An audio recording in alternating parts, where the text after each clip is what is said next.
Bonjour à tous et bienvenue sur Caro Magic Books. Je vous retrouve aujourd'hui pour vous faire le book haul de mars, donc puisque nous allons être en avril. Donc je suis à nouveau à l'étage.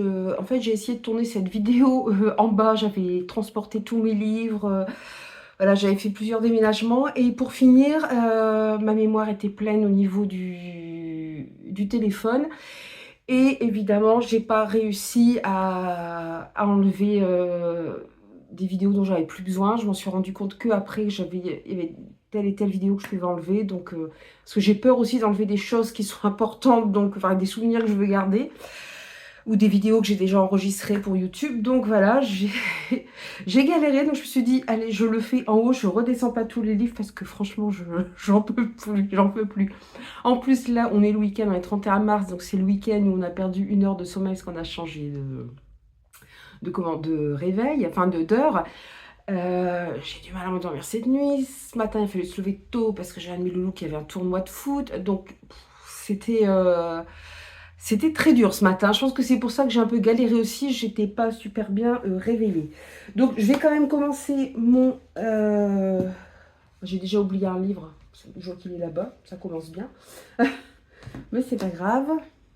Moi, j'ai oublié deux, trois choses. Il me manquait. Alors, je vais vous présenter d'abord les services presse que j'ai reçus. Il y en a que j'ai déjà lus.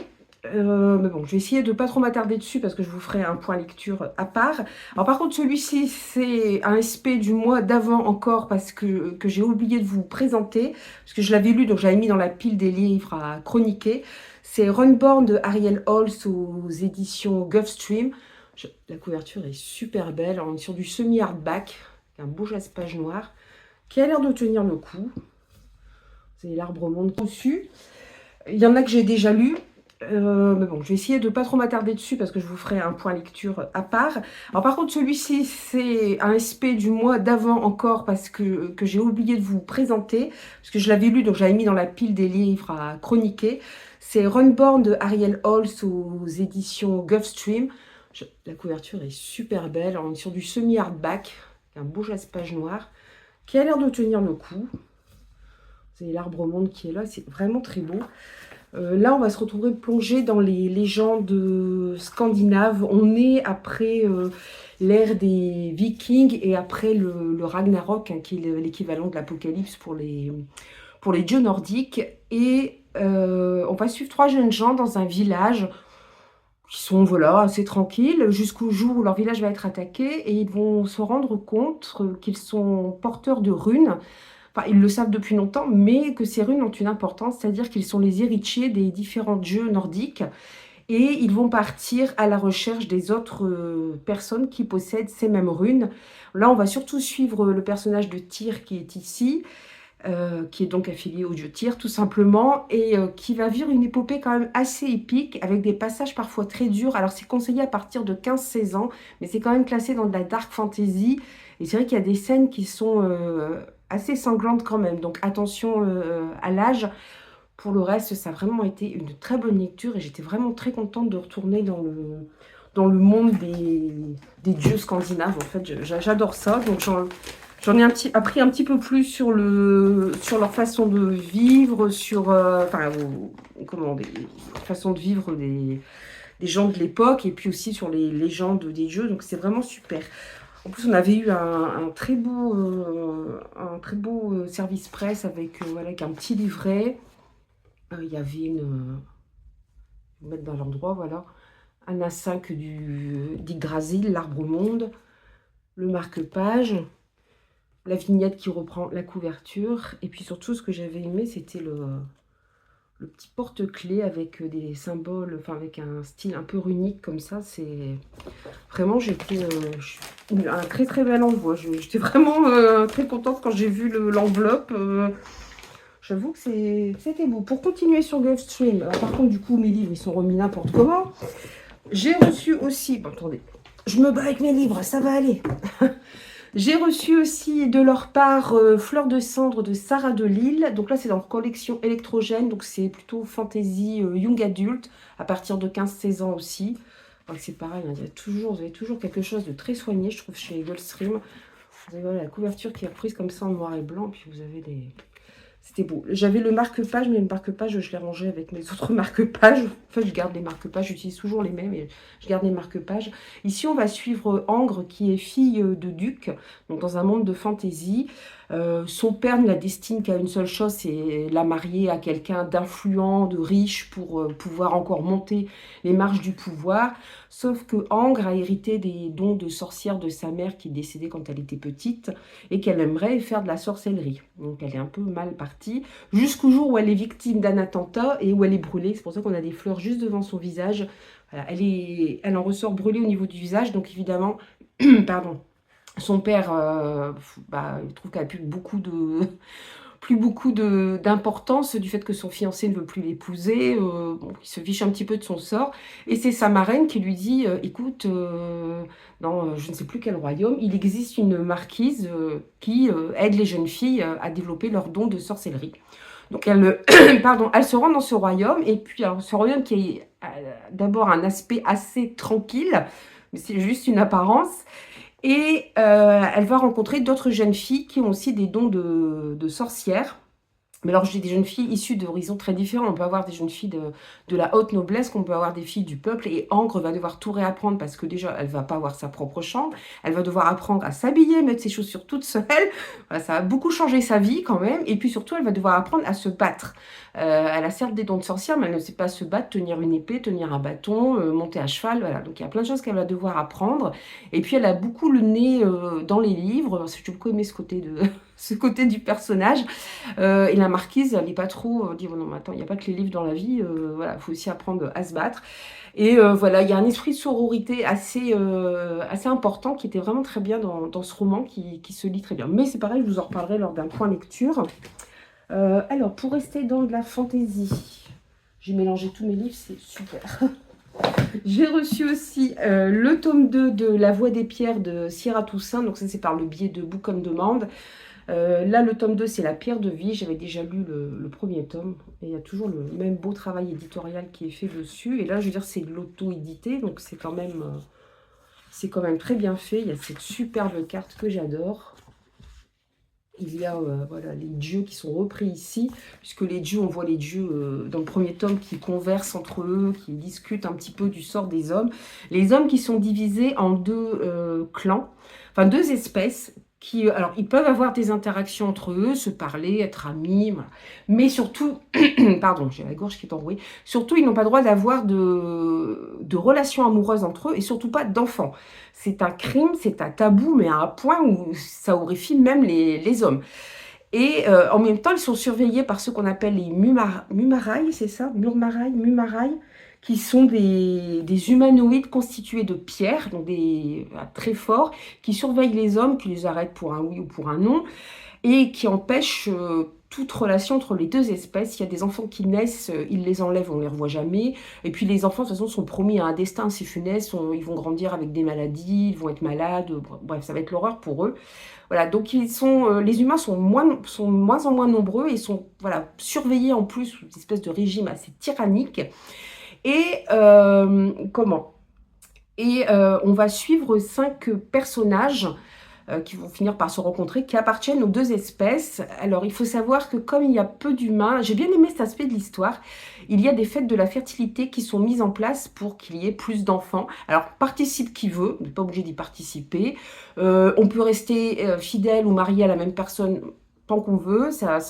Voilà, on participe que si on veut à ces fêtes, et c'est fait dans le consentement. Et ça, j'ai trouvé que c'était bien fait, bien amené. Par contre, le truc horrible, c'est qu'effectivement, c'est ce tabou. On n'a pas le droit d'avoir des relations interespèces. Or, parmi nos 5 personnages, on va bien sûr avoir une sang mêlée. Nous allons avoir 3 autres hommes et une autre femme. Et on va voir comment ils se rencontrent. Pour la sang mêlée et un autre homme qui est guérisseur, ça va se passer sur plusieurs années. Et on va les voir après se rencontrer. On va voir quelles relations ils vont développer, quelle magie aussi ils ont.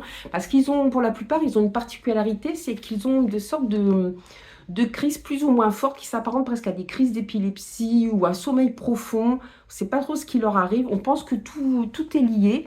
Mais on ne sait pas à quel point. Et puis la fin se termine, on se demande s'ils vont rester ensemble. ce qui va leur arriver, et avec un plot twist voilà, auquel on ne s'attend pas vraiment, vu tout ce qui avait été dit avant.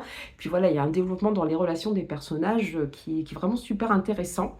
Puis voir ce tabou qui les empêche voilà, d'aller les uns vers les autres, c'est terrible, c'est terrible. Et ça se lit super bien. Même le premier tome, il présente les personnages, le monde, mais sans longueur. C'était vraiment très bien. Là, c'est le tome 2. L'autrice est en train d'écrire le tome 3. Donc pour l'instant, il n'est pas encore sorti. Mais je vois qu'il est un petit peu plus gros, celui-ci. Mais franchement, j'avais passé un bon moment de lecture et ça se lisait tout seul. Alors celui, je l'ai reçu. Alors je l'ai reçu hier. J'étais super contente parce que j'avais fait une demande de SP, mais j'ai pas eu de réponse. Alors, je crois que j'ai fait ma demande lundi, j'avais le livre qui m'attendait dans la boîte aux lettres samedi. Donc, c'était quand même vachement bien. Et du coup, j'ai fait un aussitôt reçu, aussitôt lu, une fois le précédent roman terminé. C'est Le Sanctuaire de l'Ombre, livre 1 de Aurora Asher aux éditions Corrigan. Voilà, j'avais très envie de le lire. Alors, j'ai pas la version brochée, reliée, tout ça, mais si, c'est la version brochée, mais j'ai pas la version reliée, mais je trouve je trouve que leurs couvertures sont vraiment superbes. Alors c'est pareil, on est dans un monde de fantasy, on va suivre Harrow. Alors au départ, ce monde est divisé, j'ai juste commencé à le lire, hein, donc voilà, j'ai lu 80 pages. Il y a 5 royaumes et il y a des élémentaux, donc, qui sont comme des êtres, enfin, qui ressemblent quasiment à des êtres humains. Ils ont quelques particularités, et puis selon l'élément auquel ils appartiennent, voilà, ils n'ont pas tout à fait les mêmes particularités, mais voilà, ils sont quand même fortement humains. Donc vous avez les élémentaux de l'eau, de l'air, du feu et de la terre. Et on va suivre Harrow qui faisait partie de l'élément eau et dont le clan a été quasiment entièrement décimé par la reine des élémentaux de feu. On ne sait pas trop comment elle a fait pour les tuer tous. Apparemment, elle aurait fait appel à elle aurait créé des spectres, c'est-à-dire des formes qui n'ont pas de corps physique. Mais ça reste assez, voilà, assez sombre, assez obscur, cette magie. Alors on sait qu'il y a une guerre entre elle et sa sœur, qui est la reine de l'élément de l'air.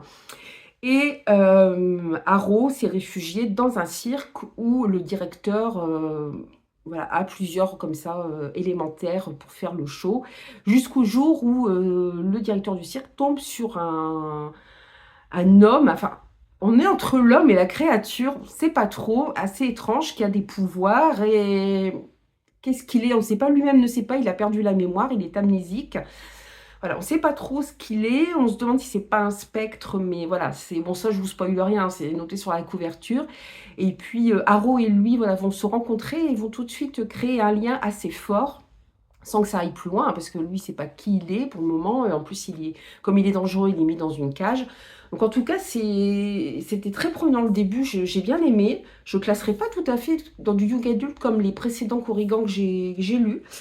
D'ailleurs, c'est marqué que l'autrice aime bien mettre en scène des monstres incompris et des anti-héros. Et c'est un peu ce qu'on retrouve avec ce personnage masculin. Et du coup, c'est assez intéressant parce que bah, c'est vrai qu'il fait peur. Donc on s'y tient, c'est un peu marrant qu'il y ait une romance qui soit, moi je pense, qui va être mise en place entre Harrow et lui, voir comment ça se développer et qui il est vraiment. Pour rester dans la fantaisie, j'ai reçu mes 2 premiers services presse des éditions du Chat Noir. Alors j'ai reçu, je perds mes cheveux, De brume et d'ombre, le tome 1, Le Roi Brume de Jenna Wolfhard. Alors les éditions du Chat Noir maintenant mettent sur le dos les mots-clés, les sujets qui vont être abordés dans le roman. Ici, on a Romantaisie, Enemies to Lovers et Failles. On va suivre Tessa qui a eu le malheur d'essayer de voler les cristaux magiques du roi Oberon qui est un faillé. Donc, en punition, elle doit être son esclave pendant 75 ans et notamment, elle doit porter ses enfants. Donc Tessa est ravie, évidemment. Mais elle s'enfuit et elle tombe sur Brume, qui est un faillé qui est détesté parce que c'est un peu le roi des ténèbres, il détruit plein de choses, donc il n'est pas aimé. Et Brume lui propose un marché, il lui propose de s'allier avec elle pour tuer Oberon. Voilà, j'en sais pas plus, je ne l'ai pas encore lu. J'ai hésité, j'avoue, à enchaîner. Voilà, j'avais fini ce roman-ci en fait. Et je m'étais dit, je vais enchaîner avec celui-ci, mais comme j'ai reçu le Corrigan entre deux, je vais faire une petite coupure. Après, je suis pas sûre que je vais faire une grosse coupure parce qu'on va rester dans de la fantaisie, romantaisie. Mais c'est pas grave. Donc, je pense que ce sera ma prochaine lecture après Le Sanctuaire de l'Ombre. Et donc, celui-ci, je l'ai fini. C'est le deuxième service presse que j'ai reçu des éditions du Chat Noir. C'est que Le Diable t'emporte de Sanguine. J'adore la couverture. Alors, c'est une novella. Puis alors, c'est pareil, les dessins sont super beaux, donc vous voyez bien qu'on se retrouve dans le monde de la sorcellerie. On va suivre Céleste, cette jolie petite sorcière, je trouve, qui n'a pas de chance. C'est parce qu'elle est née à la Nouvelle-Orléans dans un coven. Alors, un coven, c'est une réunion de sorcières ou de sorciers. Là, on est plutôt avec des sorcières. Sa mère est la chef du coven et sa mère est une sorcière très puissante. Or, Céleste n'a apparemment aucun pouvoir. Gros problème. Ses cousines aussi ont beaucoup de pouvoir et en plus elles ont toutes les trois, sa mère et ses cousines, la peau foncée, les cheveux noirs, les yeux noirs, alors que Céleste, alors là moi je trouve quand même qu'elle a le teint un peu allé, mais dans le livre elle est décrite comme ayant la peau blanche. Vous voyez qu'elle est blonde avec bon, les yeux verts, vous voyez pas, mais elle a les yeux verts. Donc c'est mal parti pour elle. Ajoutez à ça qu'elle souffre d'anxiété, mais plus, hein, c'est-à-dire qu'elle fait des crises d'anxiété assez terribles. Et justement, on voit ces vêtements un peu particuliers qui font très vintage, que j'adore. En fait, ça l'aide à faire baisser son taux d'anxiété. Alors, je faisais des petits détails marrants. Par exemple, elle a un pyjama en pilou avec des petites fraises, je crois, dessus. Enfin, des choses comme ça, c'est assez rigolo. C'est un roman qui est assez... Enfin, une novella qui est assez dynamique, qui a de l'humour. Et j'ai beaucoup aimé. Alors, notre Céleste, elle va décider de s'exiler parce qu'elle n'en peut plus de vie. Voilà, on l'aime pas de toute façon dans ce coven. Et d'aller dans un petit village assez tranquille. Mais malheureusement, elle va être rattrapée par des gens de sa famille. Et puis là, elle va faire la connaissance d'une tatoueuse. Alors, en fait... Sanguine, l'autrice avait écrit Va en enfer, non, pas en enfer, n'importe quoi, Va au diable, où on retrouvait Nessa, cette tatoueuse, et elle a ensuite écrit Que le diable t'emporte, où on retrouve Céleste, qui est un préquel à Va au diable, mais ils peuvent se lire indépendamment. Moi, j'ai pas lu Va au diable, ça m'a posé aucun problème de lire Que le diable t'emporte. Par contre, ça m'a donné très envie de lire Va au diable, du coup. Mais voilà, c'est vraiment... bon, je vous en parlerai pareil un petit peu plus longuement dans un vlog lecture, mais c'est vraiment un bon moment de lecture, assez dynamique, assez humoristique. Donc j'ai beaucoup aimé. Toujours dans les services presse, j'ai reçu, c'est pareil, aussi cette semaine, j'ai reçu plein de livres, j'étais vraiment contente, ça fait toujours plaisir quand on ouvre la boîte aux lettres. J'ai reçu le tome 3 de la trilogie baryonique, qui est Le Dôme de la Méduse de Pierre Aufaste, aux éditions Forge de Vulcain, que je remercie aussi pour l'envoi. Voilà, là on est dans de la SF. Alors les titres me font toujours sourire parce que le premier c'était la tragédie de l'orque, le second c'était le système de la tortue et là on a le dôme de la méduse. Bon, ça s'explique quand on lit le roman. On est dans un monde post-apocalyptique où il y a eu une catastrophe climatique qui a causé des millions de morts. Donc on est vraiment des années après, hein. Maintenant ça apparaît comme un fait dans les livres d'histoire. Les jeunes d'ailleurs voient ça comme un fait historique, ils ne font pas forcément attention. Et en fait, les humains sont arrivés à leur plus haut niveau, on va dire, de technologie ou de découverte. Ils ne pourront pas faire plus, parce qu'il y a une scientifique qui a établi un théorème disant que voilà, on est arrivé au maximum de ce qu'on pouvait faire, c'est-à-dire qu'au niveau des intelligences artificielles, en fait, on s'est rendu compte que ce ne sera pas Skynet ni Terminator, ça va être... elles ont besoin de nous, les IA. Donc, de toute façon, ça n'ira pas plus loin. Au niveau des voyages dans l'espace, ben, pour l'instant, on n'a pas trouvé d'autres signes de vie, même s'il y a encore des vaisseaux qui sont envoyés dans l'espace pour trouver des signes de vie sur d'autres planètes, pour faire des recherches sur l'antimatière, pour trouver des ressources, voilà. Mais c'est pareil, on est allé au maximum de ce qu'on pouvait faire en envoyant les hommes dans l'espace. Donc voilà, le tome 1, ça fait un peu ces plats. On se dit, mais il va rien se passer. Voilà, qu'est-ce qui se passe? Mais rien, on est arrivé, plouf. Et puis, jusqu'au moment où, en fait, un des vaisseaux qui doit revenir sur Terre rate son... Alors, je ne sais pas, c'est pas son atterrissage, mais rate son envol et se retrouve coincé dans l'espace. Et un autre vaisseau va aller à son secours. Et là, on va voir sur Terre aussi, on va suivre énormément de personnes sur Terre parce qu'il y a un peu une société privée et une société gouvernementale qui se tire dans les pattes pour savoir qui va découvrir en premier l'antimatière, qui va avoir le plus de ressources, voilà, c'est assez complexe, c'est assez tendu entre eux. Et puis on a la famille des astronautes aussi. Et voilà, on voit leur inquiétude, on voit notamment la fille d'une des astronautes qui est très inquiète, qui n'a quasiment pas vu sa mère, puisqu'ils passent, voilà, quand ils vont dans l'espace, ils y vont pour 10 ans. Donc elle est très inquiète pour sa mère, voilà. Et ces relations, on retrouve ça dans le second tome, et je trouvais que les relations entre les personnages étaient... Voilà, il y a des relations amicales, familiales qui sont très fortes, très importantes. On ne met pas ça de côté parce qu'on est dans de la SF. Au contraire, ça joue un rôle très important. Et la fille de cet astronaute fréquente un jeune homme qui, lui, fais partie d'un groupe de jeunes qui est complotiste, quoi, qui croit au complot. Bon, parce qu'on n'y croit pas trop, sauf que sur certaines choses, ils n'ont peut-être pas tort, notamment concernant les IA. Donc vous vous doutez qu'il va y avoir quelque chose aussi avec les IA. J'en dis pas plus. De toute façon, le tome 2 vous laisse aussi... Il y a des choses qui se règlent dans le tome 1, mais ça vous laisse sur plein de questionnements pour le tome 2. Et pareil pour le tome 2, vous restez avec plein de questionnements concernant le tome 3. Donc voilà. Mais ce qui est bien, c'est que c'est une trilogie, donc ça va se terminer ici, je pense, normalement. Il est plus court que le précédent en plus. Et comme je fais avril autour de l'ASF, normalement, je devrais réussir à le mettre dans ma pile à lire. Ensuite, toujours dans les services presse. On arrive au bout des services presse, je vous rassure. Là, on va plutôt partir vers du policier. Alors celui-ci, je l'ai lu aussi, c'est Ce qu'elle a fait de Greg Olsen aux éditions L'Oiseau Noir. On va suivre Lise, on est dans un quartier assez huppé, qui est en train d'avoir de plus en plus la cote. C'est un petit endroit assez tranquille où les gens au départ bâtissaient des petites maisons le long de la rivière pour avoir une petite résidence secondaire, mais ça devient de plus en plus huppé, donc ça fait monter les prix. Bon, je dis tout ça parce que ça a une certaine importance quand même dans l'intrigue. Et Lise a eu en héritage la maison de ses parents, elle y vit avec son compagnon. Et elle veut passer le barreau pour devenir avocate, sauf que la veille de passer son examen, elle a bu, elle a pris des cachets pour tenir le coup, pour réviser. Le lendemain, elle se réveille en vrac, en retard, elle démarre sa voiture et elle renverse le petit garçon de ses voisins, Charlie. Voisins avec lesquels elle est amie, notamment avec Carole, la maman de Charlie. Et voilà, d'où le titre « Ce qu'elle a fait ». Bon, vous doutez bien qu'elle ne va pas faire ce qu'il faut, sinon on n'en ferait pas tout un roman. Il y a aussi, alors j'avoue qu'au début j'étais surprise par le prologue parce que je me suis dit, j'ai bien lu le résumé, parce qu'on voit Lise jeune et on la voit voilà, être au cœur d'un accident, d'un traumatisme très, très important qui, on se doute, va avoir aussi son importance dans le futur de Lise. Et voilà, à partir de la disparition de ce petit garçon, on va voir toutes les failles se révéler au sein des différents couples, les différentes personnes. Et c'était très bien amené parce qu'on est dans un thriller, enfin un suspense domestique, mais je trouve que l'auteur reprend les tropes habituelles pour en faire quelque chose de différent, quelque chose où on ressent énormément d'ambiguïté pour certains, enfin des sentiments très ambigus pour certains personnages, des choses que je dis on ne devrait pas ressentir ça, mais on ne peut pas s'en empêcher.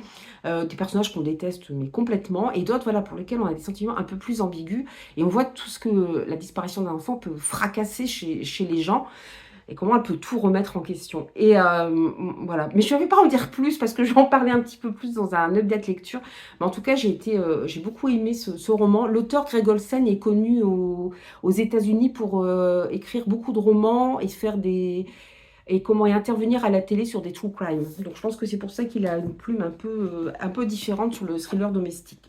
Ensuite, j'ai reçu de la part des éditions M+, 2 romans, qui était sympa parce que j'en ai demandé un, mais j'ai reçu 2 romans avec la petite carte en plus, puis le petit mot, c'est vraiment sympa. Alors j'ai reçu On n'est pas sérieux quand on a 17 ans, les 2 romans sont de Maurice Guiran. On est dans la collection noire pour les 2, c'est du policier. Alors, comme vous avez pu le voir, on est ici avec les jeunesses hitlériennes. En fait, il va y avoir 2 temporalités. On va être en 1936, où on va suivre 3 garçons qui vont rentrer dans les jeunesses hitlériennes. Enfin, je crois qu'à cette époque-là, on n'avait pas trop le choix de toute façon. Et puis, on va les suivre sur plusieurs années jusqu'à la Seconde Guerre mondiale. Et on se retrouve aussi en 1961, où des crimes ont lieu, donc on se dit qu'il va y avoir un rapport. En plus, en 1961, a lieu aussi le procès de Adolf Eichmann. Alors pour ceux qui ne se rappellent pas, Adolf Eichmann était très connu pour avoir... c'est un médecin qui a fait énormément d'expériences sur les gens qui étaient prisonniers en camp de concentration, et notamment sur les juifs. Voilà, il a été poursuivi parce que vous savez qu'après la Seconde Guerre mondiale, il y a beaucoup de juifs d'autres d'ailleurs, pas que les juifs, qui sont allés à la poursuite des criminels nazis, et ils ont eu du mal à le rattraper, mais voilà, ils l'ont attrapé et il est en train de passer en procès. Donc on se doute que tout ça va avoir un rapport. Donc ça se classe un peu dans l'historique et en même temps avec du policier. Donc j'avoue que ça me tente beaucoup aussi. Et toujours de Maurice Guiran, j'ai reçu Mauvaise foi. Celui-ci, je l'avais vu l'année dernière en format brochet. Ils l'ont sorti en mini plus dans leur collection poche. Donc, j'étais contente. Alors, par contre, je ne sais pas si, parce qu'il parle d'un personnage, Clovis Narigou, mis en examen pour le meurtre d'un certain Socrate. Alors, je ne sais pas si c'est un personnage qu'on a déjà dans un autre roman ou si c'est dans l'histoire. Alors ce même Clovis est innocenté et il va à Rome pour terminer un reportage sur l'architecture mussolinienne. On reste un peu dans la Seconde Guerre mondiale pour le coup, enfin du moins dans ces années noires. Et puis en même temps, on va suivre Emma qui essaie de confondre un tueur de prostituées, Augustin Germaud. Voilà, elle n'arrive pas à le faire avouer, je pense, après ce que je comprends. Et apparemment, et voilà, les deux vont être liés. Je ne sais pas je ne sais pas comment, mais les deux affaires vont être liées. D'ailleurs, on voit, voilà, on voit des prêtres. Voilà, ça va être lié très certainement à l'église. Donc c'est pareil, j'ai très envie de le lire. Ensuite, je vais peut-être vous montrer, alors les livres que j'ai pas eu le temps de vous montrer la dernière fois que j'avais, que j'avais commandé, qui datait de janvier. De janvier ou février, je ne sais plus trop. Je crois que c'est ces trois, non, c'est ces quatre-là. Ça me fait beaucoup sur les genoux, là. Alors, je me suis acheté L'Art de la prophétie, le tome 1, L'Art de la guerre de Wesley Chou, c'est aux éditions Bragelonne. J'en avais entendu parler sur les réseaux et il avait l'air pas mal du tout. On va suivre, alors il y a une prophétie, voilà, qui dit qu'un jeune homme, enfin qu'un élu va sauver le monde. Sauf que l'élu en question, on le connaît et c'est un gamin pourri gâté. Donc gros problème. Alors il y a une femme qui est chargée de faire son éducation, notamment guerrière, Tai Chi. Le héros, lui, s'appelle Diane, mais voilà, ça va être très compliqué, évidemment, jusqu'au jour où le père de... Enfin, je ne sais pas si c'est son père, ça le canne, en tout cas, qui meurt, et Diane, du coup, va se retrouver un petit peu en danger, parce que comme il est censé être l'élu, ça ne plaît pas forcément à tout le monde. Donc, il va devoir laisser derrière lui un peu tous ses privilèges pour apprendre à se battre et à survivre. J'aime beaucoup la couverture, je ne sais pas si vous voyez, on voit... je pense que c'est le personnage féminin qu'on voit comme ça à l'envers. J'aime beaucoup la couverture. Voilà, je voulais tester parce que je lis pas beaucoup de fantaisie orientale. C'est toujours intéressant. Puis j'avais vu de bons retours dessus. Hop, pour rester un peu dans le... Oh là là, ils sont lourds. J'ai pris des gros livres.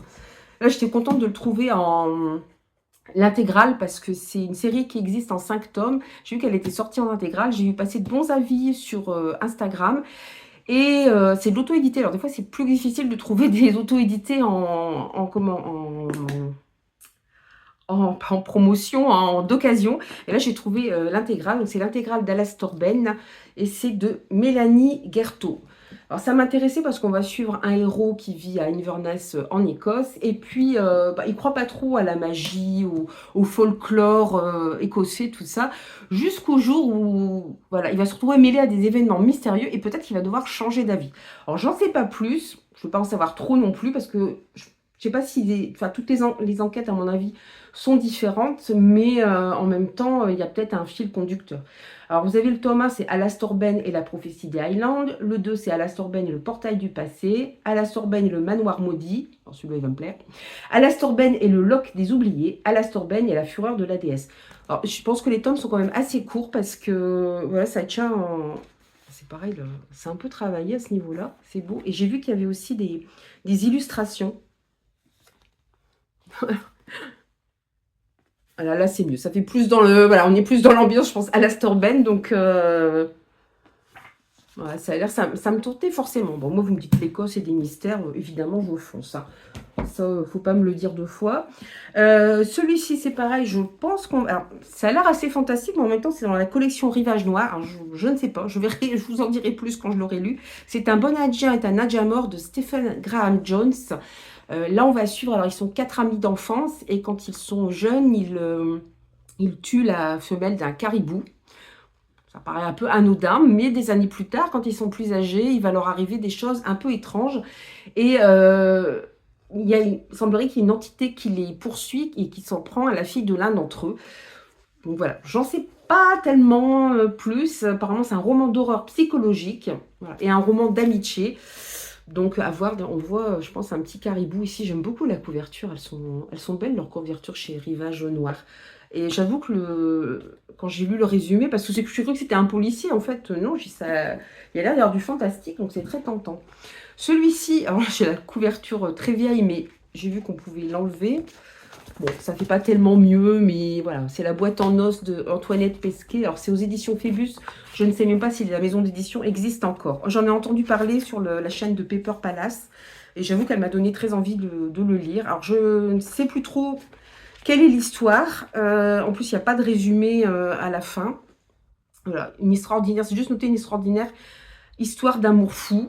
Bon, je pense que vu la couverture, il y a aussi du mystère, ou de la tension psychologique, voire de l'horreur. Du fantastique. Mais on n'a pas fallu plus. En plus, je vois, le livre, il est, voilà, il est pas en super état. Je ne l'ai vraiment pas payé cher. Alors, je me demande si je vais pas finir par enlever la jaquette, parce que là, vraiment, il fait un peu pitché quand même. Sinon, alors, mes achats de ce mois-ci. Ah non, il y avait encore celui-ci que je pense que j'avais acheté le mois dernier. Je crois, je ne sais plus, c'est pas grave, on va faire celui-ci. C'est Tonnerre après les ruines de Floriane Soulas aux éditions Argile, ou Argile, je ne sais pas comment on prononce. J'avais hésité à le prendre auprès de l'autrice quand je suis allée aux Aliénales, puisqu'elle était là, mais j'avais un autre livre d'elle à faire dédicacer. Donc je ne l'ai pas pris, et puis j'ai regretté, et voilà, je l'ai trouvé pareil d'occasion, donc j'en ai profité. On est dans un monde, je pense, post-apocalyptique où les humains sont rongés par les difformités et les maladies, et Féral est une de ces monstres. Mais elle a été sauvée par Lottie, et elles essayent de protéger quelques caravanes qui rallient encore les derniers bastions de l'humanité. Et Féral décide un jour de retourner dans la ville de Tonnerre, où elle est née. Et il y aurait là-bas des gens comme elle, dotés d'yeux jaunes et poussés par une faim insatiable. Alors je ne sais pas de quelle faim, je ne sais pas si c'est une faim de chair humaine ou de sang ou je ne sais quoi. Voilà, donc on est, je pense, un peu dans de la SF post-apocalyptique et du fantastique.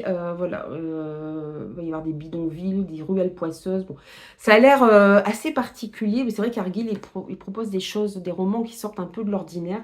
C'est pour ça que je me suis quand même laissée tenter. Il a l'air assez costaud, mais j'avoue qu'en revoyant le résumé, ça me donne très envie aussi. Je pourrais presque rentrer aussi dans Avril autour de la SF, je pense, celui-ci. Et puis j'ai craqué, mais j'avais dit que je l'achèterais de toute façon, je le savais, mais par contre je voulais pas l'acheter en version collector. Et quand j'ai su qu'il y avait, je crois qu'il y a plus de 3 tomes, j'étais contente de ne pas l'avoir acheté en version collector. C'est Force Wing de Rebecca Yarros aux éditions Hugo. Donc vous en avez certainement beaucoup entendu parler parce qu'ils ont fait une publicité phénoménale sur ce roman. On va suivre, c'est Violette. Elle est fille d'une dragonnière, une personne qui chevauchait des dragons, et d'un scribe.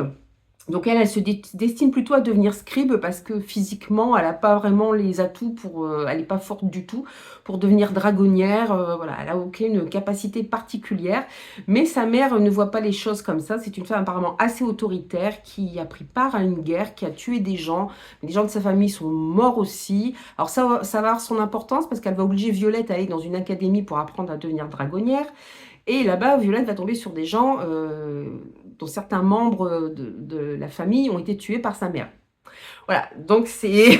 je crois, il y a une romance Enemies to Lovers parce que justement, elle va rencontrer un jeune homme, je crois le frère a été tué par sa mère.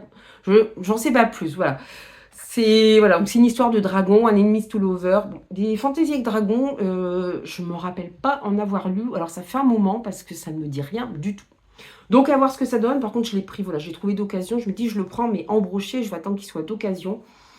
Parce que le collector, là, il est à 21,50 €. Le collector, je ne sais plus à combien il était. Et puis je crois qu'il y a plus de 3 tomes. Donc ça commence à faire beaucoup aussi. Et je me dis que je me calmais aussi sur les collectors. En plus, si j'aime pas, vous me direz, si j'aime pas, je peux toujours le revendre. Et il est noté, un dragon sans cavalier est une tragédie. Un cavalier sans dragon est mort. Codex du dragonnier, article 1, section 1. Je trouve ça super beau par contre. Ensuite, je me suis laissée... Ah oui, non, ça c'est autre chose encore. Là, c'est en... Non, je sais plus, j'en ai entendu parler, mais vous allez comprendre quand je vais vous donner le résumé. Pourquoi je n'ai pas résisté à la mystérieuse bibliothèque de Blackwood Abbey de Esther Fox. C'est aux éditions Faubourg Marigny. Je vois que je commence à avoir quelques romans de Faubourg Marigny. Jusqu'ici, j'en avais jamais acheté. Là, on va suivre une jeune fille qui s'appelle Ivy et qui va se retrouver propriétaire d'un manoir dans le Yorkshire, donc juste à la limite de l'Écosse.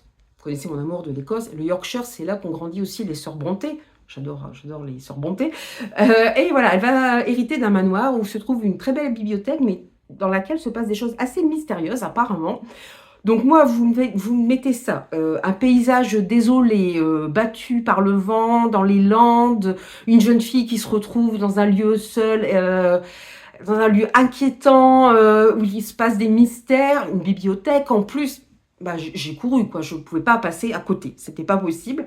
Donc voilà, donc très contente de l'avoir acheté. Par contre, j'ai pas vu des super retours. J'en ai vu que deux et la bibliothèque d'Emilia qui a pas trop aimé et l'autre c'est les lectures de Marie qui a trouvé que ça manquait un peu d'action. Bon, à voir. Après, je voulais vraiment le lire, donc quand je suis décidée à le lire, je peux entendre des mauvais, enfin, c'est pas des mauvais avis, c'était que voilà, c'est pas plus accroché que ça, mais ça m'a tenté quand même. Donc voilà, c'est toujours ouais, voilà, manoir hanté. Où il se passe des choses étranges, jeune fille voilà, qui se retrouve face à des événements bizarres, pas loin de l'Écosse. Vous savez que je ne résiste pas, c'est pas possible. Ensuite, je me suis fait un petit achat, je pense que c'était la bourse aux livres. Ouais, parce que bon, c'est des livres qui sont un peu abîmés, mais bon, après, je le savais en les achetant. Donc, j'ai acheté Les Portes perdues de Shannon Maguire aux éditions Pygmalion. Alors, j'en ai entendu parler depuis un moment de ce roman. On va suivre des enfants qui vont, voilà, qui vont traverser des mondes et qui vont se retrouver dans des mondes fantastiques, mais notamment, je pense, des mondes qu'on connaît, avec des légendes qu'on connaît, des contes qu'on connaît. Donc, ça avait l'air très, très intéressant. Je pensais qu'il serait plus gros que ça, le roman, mais bon. Il doit y avoir 3 tomes pour le moment, je crois. Donc, je me dis, je vais tenter. Je l'ai trouvé vraiment pas cher. Là, les 4 suivants, c'est directement inspiré de Jodie de la chaîne Les Livres de la Crypte, qui est plus vers l'horreur. Et voilà, ça m'a donné très envie d'acheter ces romans, de les découvrir. J'ai essayé de résister, mais j'ai pas resté longtemps. Puis je les ai vraiment, c'est des vieux livres, donc je les ai vraiment pas trouvés chers. Il y a Troisième droite de François Descraques aux éditions Flammarion.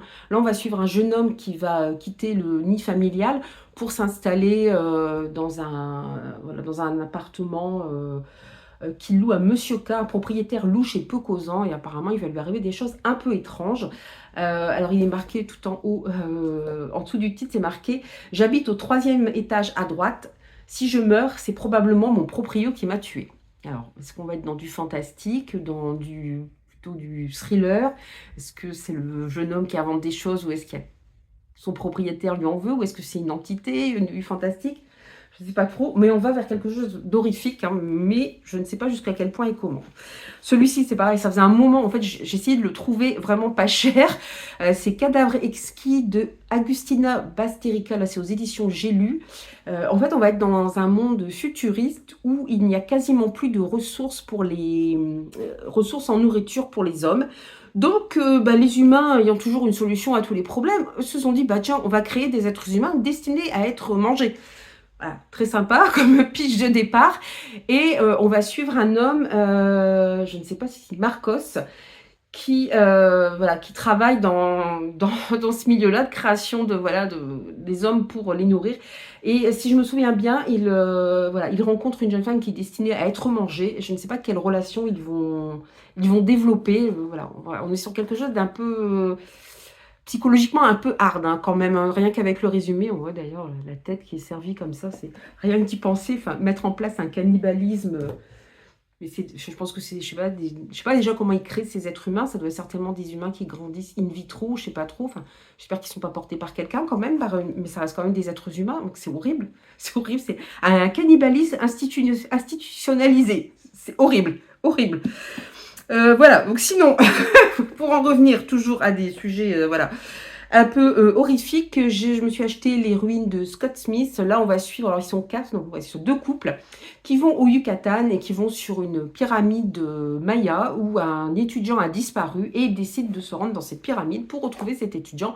Sauf qu'évidemment, ils vont tomber sur je ne sais pas quoi, mais ça va pas se passer, ça va pas être une balade touristique ordinaire, je pense, parce que ça risque de très mal tourner. Le roman est assez court aussi, alors c'est une vieille édition, donc c'est écrit petit, mais bon. J'avoue que j'hésitais parce que j'avais peur de tomber dans quelque chose d'assez classique, les gens qui vont dans un lieu, puis ils se retrouvent face à l'horreur, à une créature, ou je ne sais quoi. Pour finir, je sais pas, la façon dont Jodie en parlait, ça avait l'air pas mal, comme elle dit quand même énormément d'horreur, je me dis c'est qu'il doit y avoir un petit truc quand même assez particulier dans ce roman, qui fait que ça donne envie de le découvrir. Et puis, je me suis acheté aussi Je sens grandir ma peur de Yann Red. Là, c'est aux éditions Pocket. On va suivre un couple qui se rend chez les parents de Jack. Voilà. Alors, on n'a pas le prénom sur le résumé, on n'a pas le prénom de la femme. Je ne sais pas si c'est fait exprès. En tout cas, tout ce que je sais, c'est que durant ce voyage, la jeune femme va sentir voilà, la peur monter. elle ne va pas être à l'aise, elle va se sentir de plus en plus angoissée, anxieuse et pas bien. Alors, je ne sais pas ce qui va se passer exactement, ou est-ce qu'elle pressent que quelque chose va arriver quand elle va être face aux parents de son amie. Je ne sais pas. Le livre est très court aussi. J'avoue que je suis très interrogative sur ce roman, donc à voir. Il a reçu... Ah non, il était dans la sélection Prix Nouvelle Voix du Polar. Donc à voir. Et les deux derniers que j'ai achetés, qui m'ont fait dépasser mon quota de réception, c'est voilà, ces deux-là. Celle qui devint le soleil et celui qui noya le monde de Shelley Parker Chan aux éditions Bragelonne. Ils sont super beaux. Alors c'est pareil, il y avait des versions collector, mais je trouve que déjà les brochets sont très beaux. J'avais hésité parce que j'ai vu des retours assez mitigés sur le tome 1, mais un peu moins sur le tome 2. Et j'avoue qu'il me tentait quand même. Et c'est pareil, on reste voilà, dans l'Asie. Et j'ai envie de lire des livres qui me transportent dans d'autres pays. Je pense que là, ça va être inspiré d'une partie de l'histoire de la Chine. On est en 1345. La Chine est soumise à la cruelle domination mongole. Pour les paysans faméliques des plaines du milieu, la grandeur n'existe que dans les contes. Quand la famille Zhou apprend que Chongba, leur fils, est promis à un fabuleux destin, on peine à imaginer comment s'accomplira ce miracle. En revanche, nul ne s'étonne que la deuxième fille des Zhou, fine et débrouillarde, ne se distingue en rien. Voilà. Mais le jour où une attaque de hors-la-loi les laisse orphelins, c'est le fils qui se laisse mourir de chagrin. Bon, bah, je vais peut-être pas en lire plus parce que ça se peut déjà. Je vais pas lire le second non plus. Mais voilà, je pense que voilà, ça s'inspire. Je sais pas s'il y a du fantastique dedans. En tout cas, je sais que ça s'inspire d'une partie de l'histoire de la Chine. Alors j'espère que ça va quand même être un peu expliqué parce que je ne connais pas grand-chose à l'histoire de la Chine. Mais ma foi, ça me tentait beaucoup rien que pour cet aspect-là. Donc j'ai encore fait un book haul qui a duré quasiment 3/4 d'heure. Décidément, j'arrive pas à faire court. C'est pas étonnant qu'après que ma mémoire soit pleine sur mon téléphone. Alors n'hésitez pas à me dire, comme d'habitude, si vous avez lu certains de ces romans, enfin surtout dans les plus vieux, parce que les autres, ils sont assez récents, donc ça va être peut-être plus compliqué. Mais n'hésitez pas à me faire un retour, puis à me dire comme d'habitude ce que vous lisez en ce moment. Moi, je vais vous laisser ici. On se retrouve bientôt pour une nouvelle vidéo. D'ici là, je vous souhaite de belles aventures livresques. Je vous embrasse bien fort et puis surtout, à très bientôt. Bye!